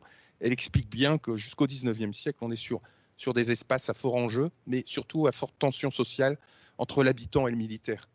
C'est sur le même mètre carré, le militaire dit non, il n'y a pas un arbre qui doit pousser, je dois voir l'ennemi qui arrive, et l'habitant qui dit je suis dans une ville éminemment dense, il n'y a pas beaucoup d'espace, moi j'ai besoin de ce mètre carré pour élever des lapins, pour planter des poireaux, pour mettre un verger. Et c'est toute cette histoire-là qui est relativement intéressante. Et je pense que là, on a un effet levier, notamment sur ces productions locales. Souvenez-vous, pendant la période Covid, les parcs urbains étaient interdits d'accès. Ce qui était autorisé, c'était les jardins familiaux. Et je me dis, voilà, la chance d'habiter une ville fortifiée avec dans ses fossés des jardins familiaux, c'était au moins pendant la crise sanitaire, pouvoir sortir et pouvoir se nourrir. Voilà. Donc, inspirons-nous de ces 2 ouvrages. Merci. Avant de passer à Richard, deux questions pour Freddy, avant de faire la réaction. Tu es passé un petit peu vite sur le classement UNESCO, et là, une question sur pourquoi Lille n'est pas dans le classement. Bon. Tu vas nous le redire. Et puis, oui, c'est ça. Une remarque plutôt de François qui disait oui, les villes fortifiées protéger aussi et le territoire autour et regarder aussi ce que les villes autour. Donc cette notion de rapport entre la ville et son territoire, peut-être voilà les deux éléments avant d'entamer le débat. Sur l'UNESCO, je ne vais pas rallumer la guerre quand même, mais bon, c'est un peu, enfin, c'est pas une guerre, mais c'est deux conceptions différentes. D'abord, je crois qu'aujourd'hui, on est dans la confusion. Beaucoup parlent de l'UNESCO comme un label. C'est pas un label. C'est pas un label pour faire venir les gens. L'UNESCO, c'est d'abord une protection. C'est d'abord une protection. On voit bien ce qui se passe aujourd'hui. Vous mettez à l'UNESCO un site, un espace, un monument, c'est une arrivée pendant les 3 années qui suivent d'un flux de touristes qui est plutôt néfaste au site et au monument. Donc, beaucoup ont candidaté aujourd'hui avec cette idée de dire une fois que j'aurai le label, les gens vont venir et c'est toute une filière économique qui va se développer, c'est ma notoriété, mon rayonnement, etc. Non. Je pense qu'on se trompe sur la philosophie même. Alors, en 2007, le réseau Vauban avait proposé une candidature de 12 villes représentatives de l'œuvre du grand homme sur la région Nord-Pas-de-Calais, peu de choses. Oui, la citadelle de Lille, le Quesnoy qui avait été inscrit pour passer en deuxième temps, en complément au moment de la révision, parce que ces villes-là étaient à l'époque plutôt candidates sur un autre dossier, qui était le dossier Septentrion, qui était plutôt transnational. Notre idée, c'était de dire ce qui, pendant des années, nous a divisés. On construisait des murs pour faire face à l'autre, peut peut-être nous réunir autour d'un enjeu qui était celui du territoire culturel que je vous ai dessiné tout à l'heure. Et l'autre intérêt, c'est qu'on sortait du fameux quota une inscription par an et par État. Lorsque vous aviez un dossier transnational, vous sortiez de cette dimension. Donc on avait la Waterlinie côté néerlandaise qui était prête à nous rejoindre. D'ailleurs, ils ont été inscrits l'année dernière. Le complément sur la fortification des Néerlandais est venu l'année dernière. Bon, il en a été autrement. L'État parti, donc le gouvernement français a préféré retenir la candidature du réseau Vauban, qui est aussi pertinente, après tout, mais qui pour moi n'est pas le reflet de ce que peut être la fortification en termes de projection et d'intérêt pour la ville contemporaine. Après, le choix de Lille, c'est un choix politique de la maire de Lille. Je ne me permettrai pas de le commenter, mais aujourd'hui, moi, je m'interroge parce que je me dis, on a cette approche, notamment de certains décideurs politiques de haut niveau, de se dire, le patrimoine aujourd'hui, c'est forcément les inscriptions UNESCO. Qu'est-ce qu'on fait? Ça veut dire que demain, on va se limiter à ça? On sait très bien que le patrimoine, les moyens sont limités. Et moi, je prône plutôt l'idée de dire, oui, on doit trouver de nouvelles vocations et de nouvelles fonctions à ce patrimoine. C'est l'enrichir, c'est le rendre vivant. Et c'est peut-être justifier les moyens financiers publics que l'on pourra y mettre. Et puis, sur le territoire, on a parlé tout à l'heure, voilà, il faut vraiment parler de la ville et son territoire. Donc, c'est la liaison, par exemple, avec l'eau, c'est les routes. C'est parfois la ville fortifiée, c'est 5 étapes. C'est la fonction active et les villes militaires. Phase d'abandon, les villes les plus riches ont démantelé. Les villes les plus pauvres ont laissé les remparts à l'abandon et c'est plutôt le temple d'Angkor qui est venu succéder. La végétation a pris le dessus. La phase de reconquête, on est dans les années 70. Les gens qui commencent à vouloir un peu d'espace de loisirs, on commence à déblayer un peu, on commence à faire des cabanes. Les enfants, c'est un vrai terrain de jeu. La phase de restauration des années 80, la décentralisation a beaucoup aidé le patrimoine fortifié. Les départements comme le département du Nord ont été assez innovants en matière de chantier à l'époque parce que c'était plus décidé par l'État. Il y avait une possibilité de travailler sur ce patrimoine un peu plus régional. phase de reconquête, phase donc de restauration, phase de mise en réseau, c'est l'association des villes fortifiées, c'est ce qu'on a évoqué avec Septentrion. Et je crois qu'aujourd'hui, c'est la phase de coproduction et d'expérimentation qu'il faut vraiment pouvoir continuer. Bon, il n'y a plus de mission ville fortifiée au département du Nord, mais on voit qu'un certain nombre de villes continuent, notamment à partir de ce qui a été mené et semé avec Septentrion, à s'intéresser à ce patrimoine, mais pas uniquement pour sa vocation mémoire, hein, surtout. Merci. Alors, je ne sais pas si vous avez perçu, en tout cas quand on avait invité et Septentrion et Richard Klein, c'est que pour avoir particulièrement travaillé sur Septentrion et sur les modèles, on s'était d'ailleurs amusé à modéliser en 3D et à fabriquer un jeu, le jeu de la fortification, qui permettait, en jouant, de bien comprendre la géographie, pourquoi ça se déformait, parce qu'il y avait un peu plus de pente. Dans un contexte, alors, avant de te passer la parole, Richard, ce modèle qui a permis, dans un temps très court, donc le modèle Vauban, qui a permis de fabriquer plus de 400 lieux de fortification pour le Roi Soleil. Est-ce que ce modèle, il est tellement grand qu'on ne peut pas le prendre comme la porte de Paris ou comme un chevalement de mine. On ne peut pas faire un rond-point autour d'une ville fortifiée, encore que ça s'appelle un ring. J'avais envie de vous relancer sur un duo, c'est-à-dire que la médiation, raconter comment une trajectoire, c'est le fameux, Benoît dirait, récit et série. Faire série par le modèle afin de pouvoir valoriser le récit particulier d'un de ces modèles et de son évolution. Et dans un contexte, la semaine prochaine sort Bâtiment 5, c'est le deuxième film de, vous avez peut-être vu Les Misérables, qui revient sur la façon dont la population ressent ou ne ressent pas du tout les raisons pour lesquelles on démolit. Et on est dans un contexte de veille de COP28.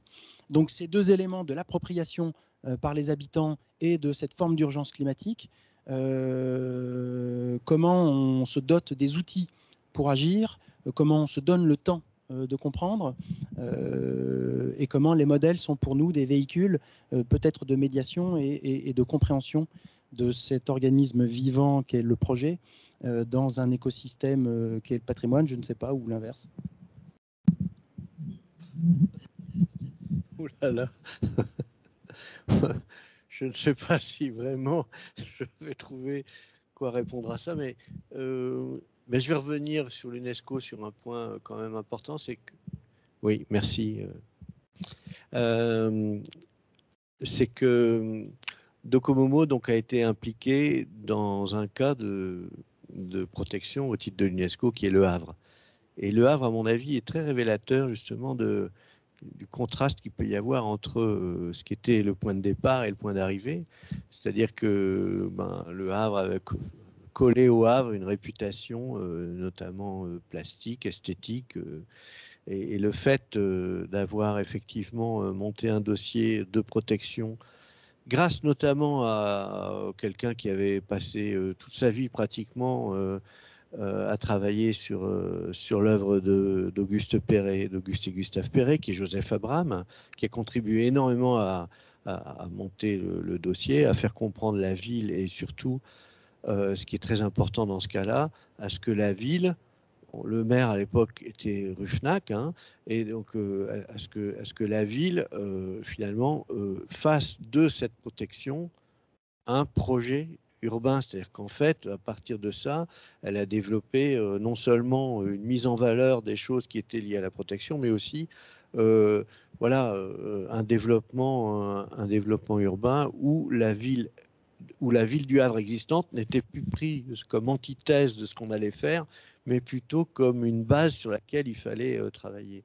Et c'est vrai que ça change beaucoup. Bon, c'est pas rose, hein, il y a des cas compliqués, puisque maintenant, on peut dire qu'il y a quelques projets qui posent problème, y compris à l'UNESCO par rapport à la protection, hein, notamment une tour dont vous avez peut-être entendu parler, qui est la tour Vidcock en plein centre-ville, à côté du bassin du commerce et au croisement des trams du Havre. Donc je pense que de ce point de vue, effectivement, la protection UNESCO, elle est aussi extrêmement intéressante quand elle est associée à une logique de développement.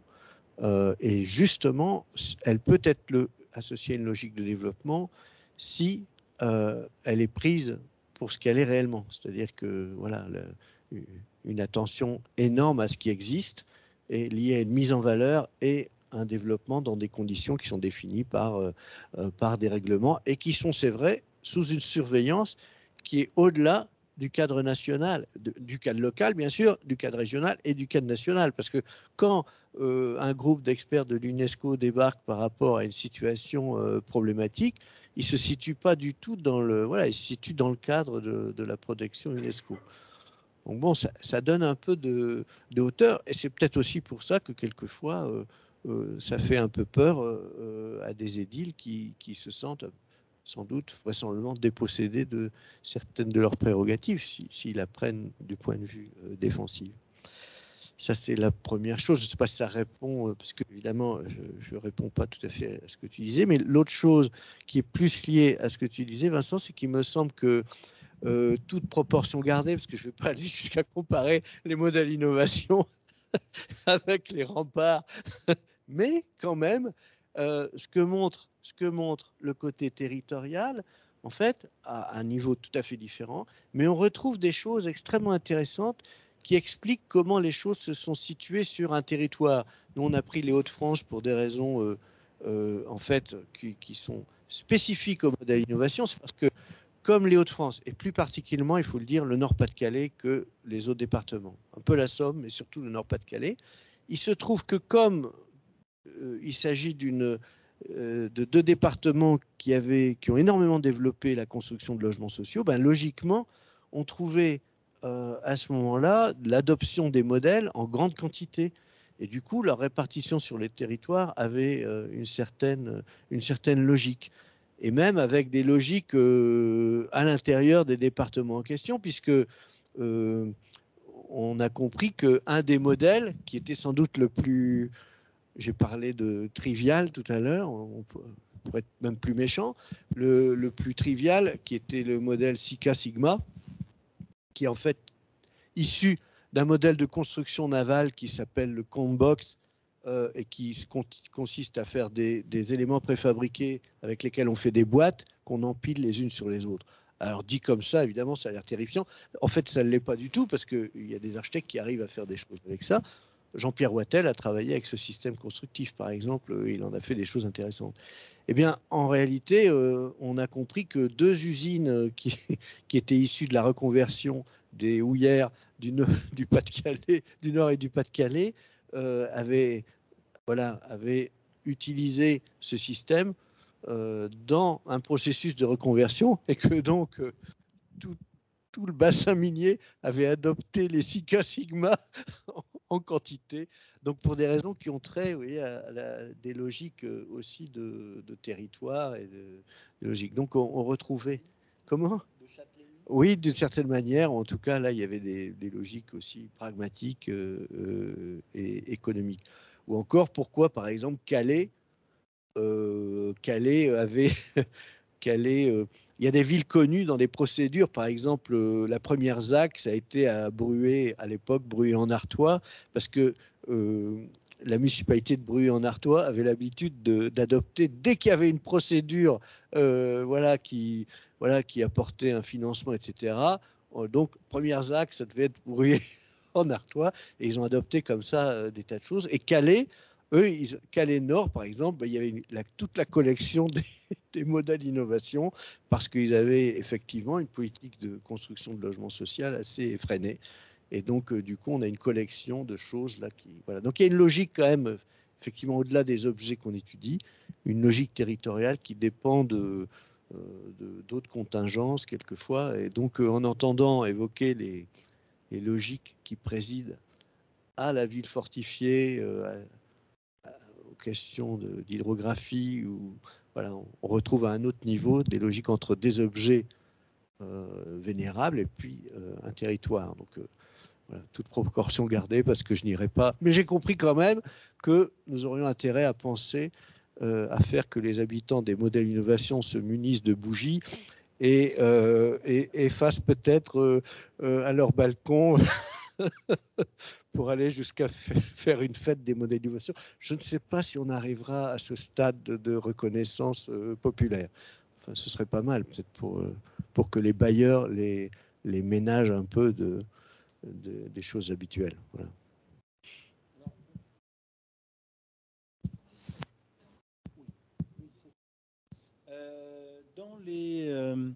Dans les outils, on a égrené un certain nombre d'acronymes de structures comme ICOMOS, DOCOMOMO. Donc ça, ce sont des structures presque militantes, enfin en tout cas pour DOCOMOMO. Et si on parle des outils, les fameuses anciennes PPAUP, les IPAP, les IPEN, donc tous ces jeux d'inventaire, comment ces outils, et là je m'adresse à la fois aux techniciens élus et aux praticiens que tu nous parlais d'Émile Aillot, quels outils opérationnels on peut initier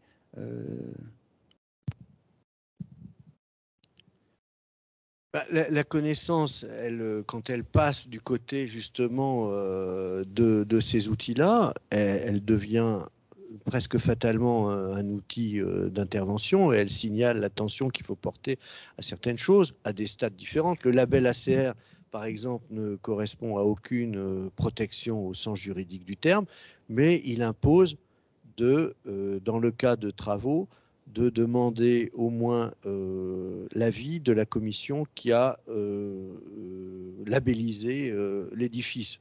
Ça s'arrête là.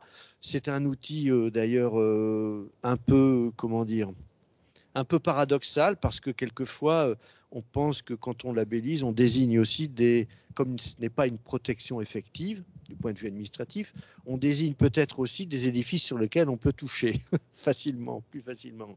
Alors là on verra dans quelques années les effets que ça peut avoir, ça peut être aussi un peu contradictoire.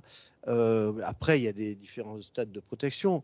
Par exemple dans les 20 édifices retenus à la labellisation, on a proposé un, et ça a été voté par la commission, à l'inscription, c'est-à-dire au stade où là, qui est une protection administrative, qui est l'opération que j'évoquais avec le procédé Maille et de l'AUA, de Tribel et l'Oiseau. Ça, ce sont des outils qui touchent les édifices eux-mêmes. Et puis après, il y a effectivement des outils qui ont une dimension plus urbaine, qui sont ce que sont devenus les ZPPAUP, c'est-à-dire d'abord les AVAP, maintenant les SPR. Donc voilà, et ça, c'est des outils intéressants quand même parce que justement, ils définissent aussi des règles d'intervention. Donc ce ne sont pas des outils uniquement de préservation, sont aussi des choses qui sont intéressantes parce qu'elles sont contractuelles entre les différents acteurs sur une règle à respecter et qui, suivant la manière dont elles sont menées, si elles sont bien menées, c'est-à-dire avec une concertation avec tous les acteurs, elles sont partagées normalement. C'est l'idéal. Bon, après, il y a tous des outils qui ont, à mon avis, encore plus d'importance et qui sont peut-être moins normatifs, qui sont ceux qu'évoquaient à l'instant, qui ont été évoqués à propos des remparts. C'est tous des outils qui changent la considération de la population sur leur environnement. Et là, je dirais que tous les moyens sont bons pratiquement. Je veux dire, c'est pas... Sur les 202 villes et pays d'art et d'histoire, il y en a en fait 16 dans le Nord-Pas-de-Calais.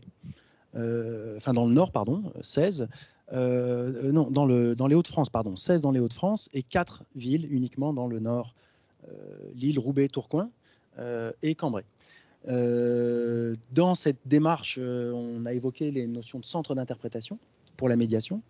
Et dans les communes que nous avons eu la chance d'accompagner, qui pouvaient être villes d'art et d'histoire, justement, la difficulté de l'articulation de la connaissance, donc les services villes d'art et d'histoire, et les services de fabrication du projet. Et que ce soit Lille, Roubaix, il n'y a pas forcément de coproduction de ces services de la même entité juridique. Alors moi, je pense toujours quand c'est comme ça, quand il y a un problème, il faut regarder à côté, il faut regarder ailleurs. Il y a des cas extrêmement intéressants actuellement en Normandie, pas pour parler du Havre, mais il se trouve qu'en Normandie, qui a été relativement tard dans la prise en compte du patrimoine de la reconstruction, eh bien actuellement, ils ont mis en œuvre des politiques extrêmement intéressantes.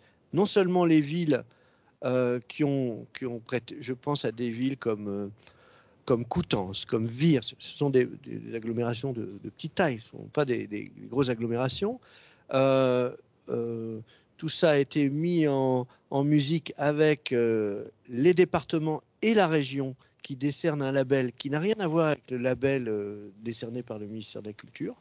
Hein, c'est un label spécifique sur la reconstruction. Et pourquoi ça a été fait? C'est parce qu'ils se sont rendus compte que, notamment dans les centres-villes, il y avait un pot reconstruit. Je pense aussi à Saint-Lô, où j'ai travaillé.